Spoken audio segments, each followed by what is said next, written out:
महराज मलिक के केस के हवाले से भी कुछ अहम तरीन जानकारी देने जा रहा हूं और एक बात आज आपको मैं रियलिटी में बताने जा रहा हूं जो सच्ची बात है जिसको आपको एक्सेप्ट करना ही करना होगा। मेरे अजीज दोस्तों, महराज मलिक पे जो एफआईआर लगी है ना, आप बार बार उसकी चर्चा करते हो कि एफआईआर लगी है, एफआईआर लगी है।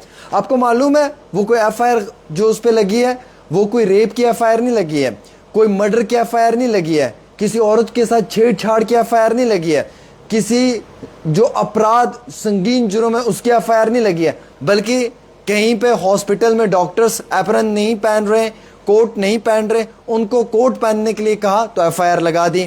कहीं पे नायब तहसीलदार का रास्ता रोक लिया कि आम शहरियों का काम कीजिए, गरीबों का काम कीजिए। जब उस नायब तहसीलदार ने काम नहीं किया तो उस चीज़ पे एफआईआर लगा दी महराज मलिक पे। तो यानी कि पब्लिक के हित के लिए काम करने पे महराज मलिक पे एफआईआर लगी है। ये वो एफआईआर नहीं लगी है, अवाम को मालूम होना चाहिए, एटलीस्ट पब्लिक को इस चीज़ के बारे में अवेयरनेस होनी चाहिए। जो एक यानी कि क्रिमिनल इंसान होता है जिसकी क्रिमिनल इंटेंशन होती है, जिस पे पीएसए लगता है, उसकी एफआईआर भी जो होती है वो बड़ी अलग सी होती है।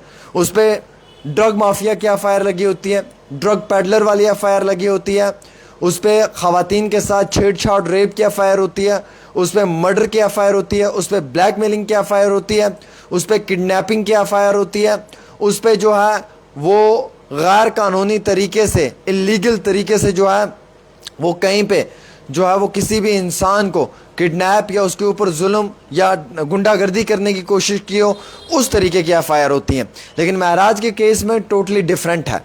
महराज का केस कोई इसके साथ जुड़ा हुआ नहीं है कि जहाँ पे महराज ने कोई रेप किया है, महराज ने किसी का मर्डर किया है, महराज ने किसी औरत के साथ छेड़छाड़ किया, किसी औरत की बदतमीज़ी किया, किसी भी तरीके से जो है वो इस तरीके की एफआईआर नहीं है। हॉस्पिटल की वजह से महराज मलिक पे एफआईआर लगी तो महराज मलिक ने कहा कि सभी डॉक्टर्स को जो है वो एप्रन पहनना चाहिए। कोई गलत बात नहीं की, ये एक उसका एक एमएलए के बिना भी एक आम इंसान भी ये कह सकता है, ये हमारा एक राइट है कि हम कह सकते हैं कि जनाब हमें डॉक्टर की पहचान कैसे होगी विदाउट यूनिफॉर्म। आपको एक पुलिस वाले की पहचान कब होती है? जब उसे यूनिफॉर्म होती है। आपको एक डॉक्टर की पहचान कब होगी? जब उसे एप्रन होता है विद नेम प्लेट, तो हम पहचान पाते हैं कि ये डॉक्टर है। अदरवाइज वो बिना एप्रन के या बिना उस वाइट कोट के हमारे सामने आएगा तो हम उसे डॉक्टर कंसिडर नहीं करेंगे। बिना एक यूनिफॉर्म के एक पुलिस वाला सामने खड़ा हो जाएगा तो हम उसे पुलिस वाला कंसिडर नहीं करेंगे ऑन ड्यूटी, हम कहेंगे ये भी हमारी तरह कोई सिविलियन है। तो मुझे ये बताएं कि वो महराज मलिक गलत कहाँ पे था? पहले तो ये बात, कहीं पे किसी गरीब का जो है वो PMSY के तहत पास है, सेंक्शन नहीं हुआ, कहीं पे किसी गरीब का घर नहीं बना, किसी जगह पे कोई सड़क नहीं बनी, रास्ता ब्लॉक किया, लोगों को लेकर बैठा, एक पीसफुल प्रोटेस्ट किया, डिमांड की, उस चीज़ पे महराज मलिक पे एफआईआर लगी है। इस चीज़ पे नहीं लगी है कि उसने कोई वक्ती तौर बहुत बड़ा जुर्म या संगीन जुर्म को अंजाम देने की कोशिश की। अच्छा, कितना बड़ा नेगेटिव और बड़ा गलत प्रोपोगंडा महराज मलिक के ख़िलाफ़ चलाया कि जनाब वो कह रहा है कि मैं जम्मू कश्मीर को हिंदुस्तान का पार्ट ही नहीं मानता हूँ।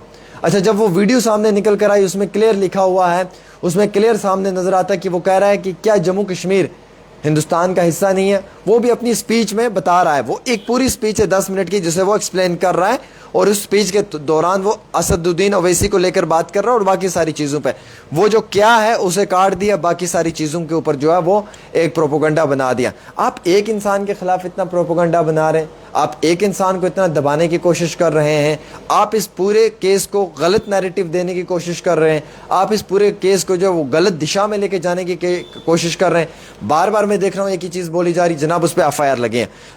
जान तो लो एफआईआर कौन सी लगी है, किस चीज़ के रिलेटेड लगी है? क्या मर्डर पे एफआईआर लगी है? क्या कोई रेप की एफआईआर लगी है? क्या कोई ड्रग पेडलिंग की एफआईआर लगी है? क्या कोई ड्रग माफिया की एफआईआर लगी है?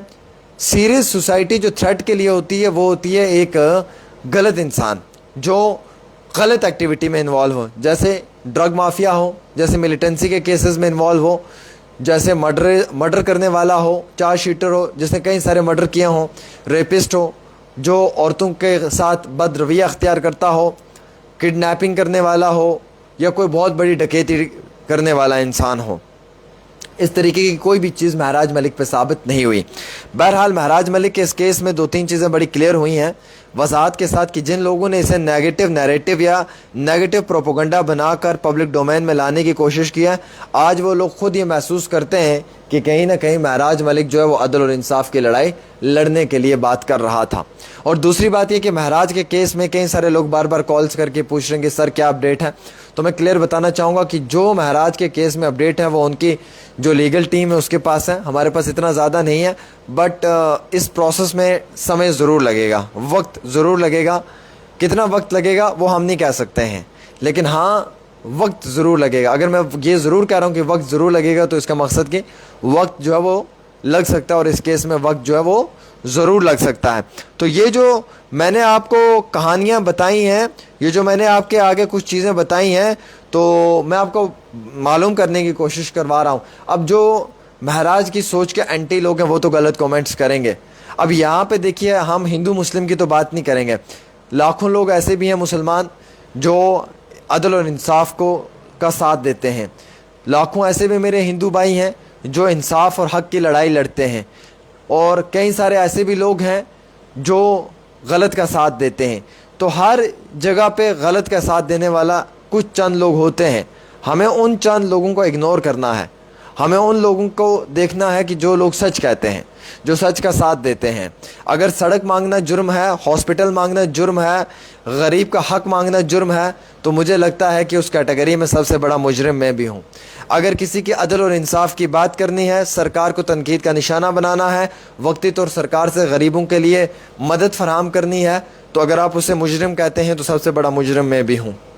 मेरे अजीज़ दोस्तों, आप इस चीज़ से बाहर निकल जाएं। ये आपके जहन में एक जहर भरा हुआ है, सिर्फ एक जहर भरा हुआ है आपके जहन में, उसके सिवा कुछ नहीं है। आप ये देखें कि एक इंसान के काम करने का लाइफस्टाइल क्या है, उसकी लीडरशिप क्या है।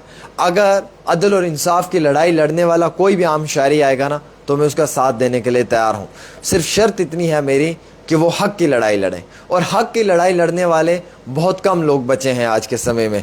जो लोग बचे हैं ना, उन लोगों का साथ देना बहुत ज़रूरी है।